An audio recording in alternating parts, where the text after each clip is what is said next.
DKI, anggaran DKI setahun sekitar 80 T, jumlah penduduk Indonesia DKI 10 juta kurang lebih, APBD Jawa Barat 35 T, jumlah penduduknya 50 juta, 5 kali DKI. Tetapi selama Mas Anies mimpin, sering sekali DKI menerima indeks polusi tertinggi di dunia.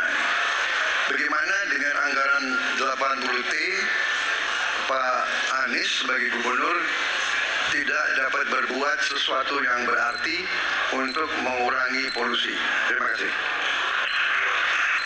Di dalam sesi ini Bapak Prabowo menanyakan bagaimana cara mengatasi polusi yang ada di Jakarta. Kenapa masalah polusi di Jakarta itu belum tuntas-tuntas. Padahal dana APBN-nya sangat besar, sekitar 84 triliun kata Bapak Prabowo. Dan Bapak Anies menjawab, katanya itu bukan masalah polusinya yang belum selesai, tapi yaitu karena adanya angin. Dan angin itu tidak memiliki KTP. Sangat lucu juga sih sebenarnya. Kita lihat apa kata Bapak Anies selanjutnya. Ini dia. Waktunya masih ada, Bapak? Sudah cukup? Baik, kita akan lanjutkan pada calon presiden nomor urut 1. Kami beri kesempatan untuk menjawab pertanyaan selama 2 menit, dimulai dari sekarang. Pak Prabowo, terima kasih atas pertanyaan yang bagus, tetapi kurang akurat. Saya akan jelaskan, Pak. Ketika satu daerah mengatakan di tempat kami tidak ada COVID, di tempat kami COVID banyak, lalu yang tidak ada COVID kami tanya, kenapa tidak ada COVID? Kami nggak punya alat testing, Pak. Karena tidak punya alat testing, maka tidak ada COVID. Yang punya alat testing, maka ada COVID. Okay? Boleh saya selesaikan dulu? Ya. Jadi, apa yang terjadi? Di Jakarta kami memasang alat pemantau polusi udara. Bila masalah polusi udara itu bersumber dari dalam kota Jakarta, maka hari ini, besok, minggu depan konsisten selalu akan kotor. Tapi apa yang terjadi? Ada hari di mana kita bersih, ada hari di mana kita kotor. Ada masa minggu pagi, Jagakarsa sangat kotor. Apa yang terjadi? Polusi udara tak punya KTP. Angin tak ada KTP-nya. Angin itu bergerak dari sana sini. Ketika polutan yang muncul dari pembangkit listrik tenaga uap mengalir ke Jakarta, maka Jakarta punya indikator, karena itu Jakarta mengatakan ada polusi udara. Ketika anginnya bergerak ke arah Lampung, ke arah Sumatera, ke arah Laut Jawa, di sana tidak ada alat monitor, maka tidak muncul. Dan Jakarta pada saat itu bersih. Kalau problemnya dari dalam kota saja, maka konsisten tiap waktu. Ya, kita punya masalah polusi. Karena itu kita kerjakan dengan apa?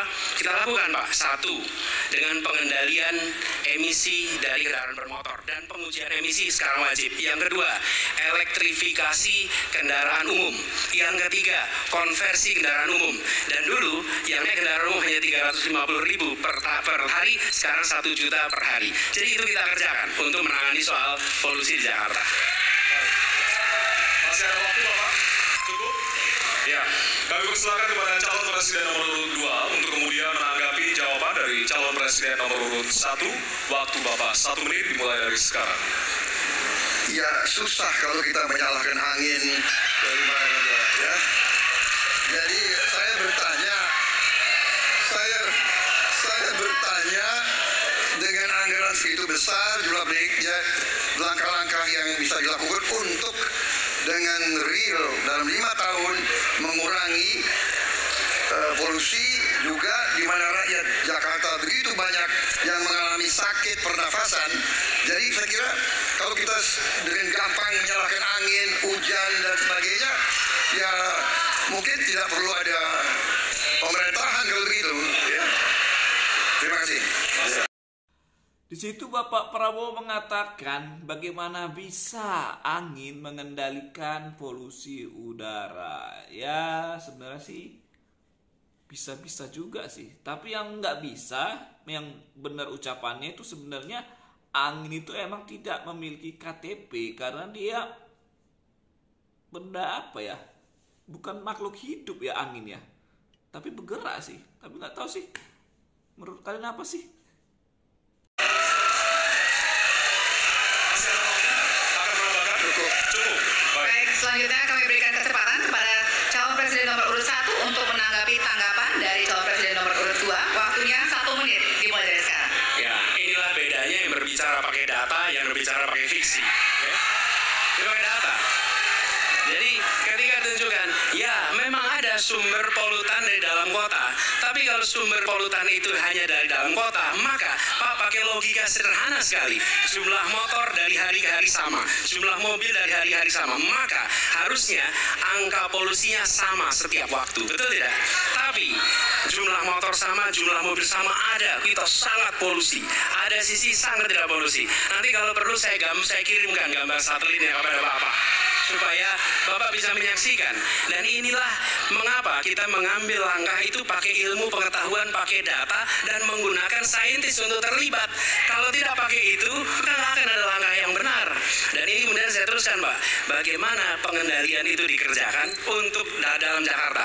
Jika saya terpilih presiden, maka yang luar Jakarta saya kendalikan juga, Pak.